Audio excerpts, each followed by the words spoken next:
got so much motherfucking design on right now. Bring it down, bring it down, make it clap. I got 3 whole thoughts on the block. Bitches on my line, and you know. Klasifikasi bencana. Klasifikasi bencana menurut Book of Disaster AMENT. Bencana alam ini disebabkan oleh gaya-gaya yang berasal dari dalam bumi. Gaya endogen, termasuk dalam bencana alam geologis adalah gempa bumi, letusan gunung berapi, dan tsunami, karena injeksi atau ekstraksi cairan dari atau ke dalam bumi. Contohnya, pada beberapa pembangkit listrik tenaga panas bumi dan di Rocky Mountain, Arsenal. Terakhir, gempa juga dapat terjadi dari peledakan bahan peledak. Contoh bencana alam geologis. 1. Gempa bumi. Gempa bumi menurut literatur disaster management adalah salah satu jenis bencana alam yang terjadi akibat pergerakan atau pelepasan energi di dalam kerak bumi yang menyebabkan getaran di permukaan tanah. Dalam konteks manajemen bencana, gempa bumi merupakan bencana yang sulit diprediksi dan memiliki dampak signifikan terhadap kehidupan manusia, infrastruktur, dan lingkungan. Gempa bumi terjadi akibat pergerakan lempeng tektonik, aktivitas vulkanik, atau runtuhan di bawah tanah. Membangun infrastruktur tahan gempa, melakukan zonasi risiko gempa, edukasi masyarakat terkait langkah evakuasi, latihan tanggap darurat, menyediakan alat peringatan dini, membentuk tim respons bencana. 2. Tsunami. Tsunami adalah ombak yang sangat besar yang menyapu daratan akibat adanya gempa bumi di laut, tumbukan benda besar atau cepat di laut, angin ribut, dan lain sebagainya. Tsunami sangat berbahaya karena bisa menyapu bersih permukiman warga dan menyeret segala isinya ke laut lepas yang dalam. Tsunami yang besar bisa membunuh banyak manusia dan makhluk hidup yang terkena dampak tsunami. Tsunami dapat terjadi jika terjadi gangguan yang menyebabkan perpindahan sejumlah besar air, seperti letusan gunung api, gempa bumi, longsor, maupun meteor yang jatuh ke bumi. Namun, 90% tsunami adalah akibat gempa bumi bawah laut. Hal tersebut mengakibatkan terjadinya aliran energi air laut, dan ketika sampai di pantai menjadi gelombang besar yang mengakibatkan terjadinya tsunami. Kecepatan gelombang tsunami tergantung pada kedalaman laut di mana gelombang terjadi, di mana kecepatannya bisa mencapai ratusan kilometer per jam. Bila tsunami mencapai pantai, kecepatannya akan menjadi kurang lebih 50 km/jam dan energinya sangat merusak daerah pantai yang dilaluinya. 3.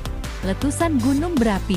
Letusan gunung berapi adalah peristiwa alam yang terjadi ketika magma dari dalam perut bumi didorong keluar oleh gas bertekanan tinggi melalui permukaan bumi.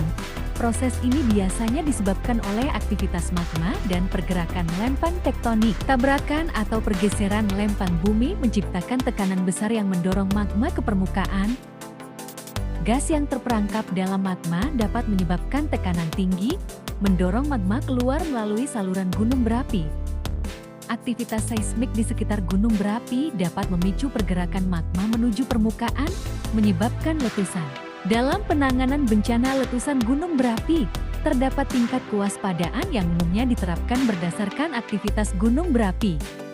Tingkat waspada mulai terdeteksi peningkatan aktivitas vulkanik, seperti gempa vulkanik kecil atau perubahan suhu di sekitar kawah. Direkomendasikan agar masyarakat di sekitar gunung berapi mulai waspada dan memantau informasi dari pihak berwenang, dibatasi kegiatan tertentu di area sekitar kawah. Awas! Letusan dipastikan akan terjadi atau sudah mulai terjadi dengan intensitas tinggi. Masyarakat di zona bahaya harus segera dievakuasi. Aktivitas gunung berapi dapat mengancam wilayah yang lebih luas, tergantung pada skala letusan. Klasifikasi bencana berdasarkan penyebabnya. 1. Bencana alam.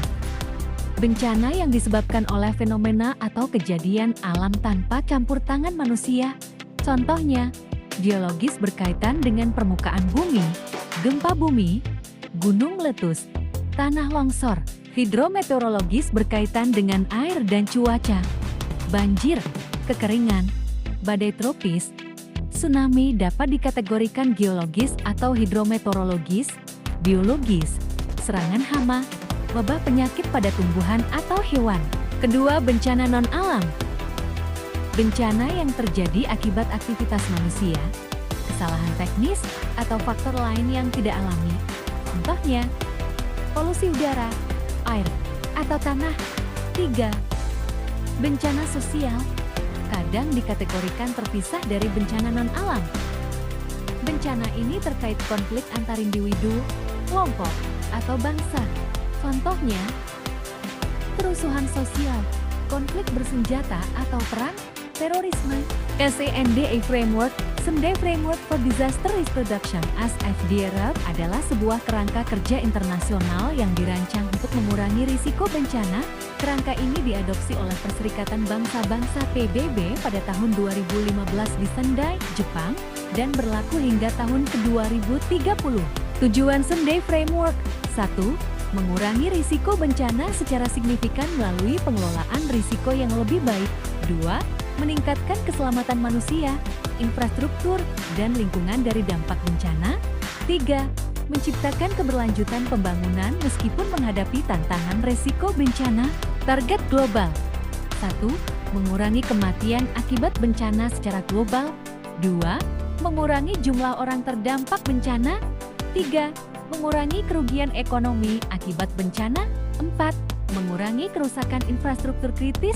5. Meningkatkan jumlah negara yang memiliki strategi pengurangan risiko bencana. 6. Meningkatkan kerjasama internasional untuk pengurangan risiko bencana. 7. Meningkatkan akses ke sistem peringatan dini dan informasi risiko bencana. Prinsip utama: 1. Tanggung jawab bersama. Pemerintah, organisasi internasional, masyarakat, dan sektor swasta harus bekerja. 2. Pendekatan berbasis komunitas. Keterlibatan masyarakat lokal sangat penting untuk keberhasilan pengurangan risiko bencana. 3. Integrasi dalam pembangunan. Pengurangan risiko bencana harus menjadi bagian dari perencanaan pembangunan nasional dan lokal. 4 prioritas utama. 1. Memahami risiko bencana, understanding disaster risk. 2. Memperkuat tata kelola risiko bencana, strengthening disaster risk governance. 3. Investasi dalam pengurangan risiko bencana, investing in disaster risk reduction for resilience. 4. Meningkatkan kesiapsiagaan untuk respon efektif, enhancing disaster preparedness for effective response. Dokumentasi bencana di Indonesia.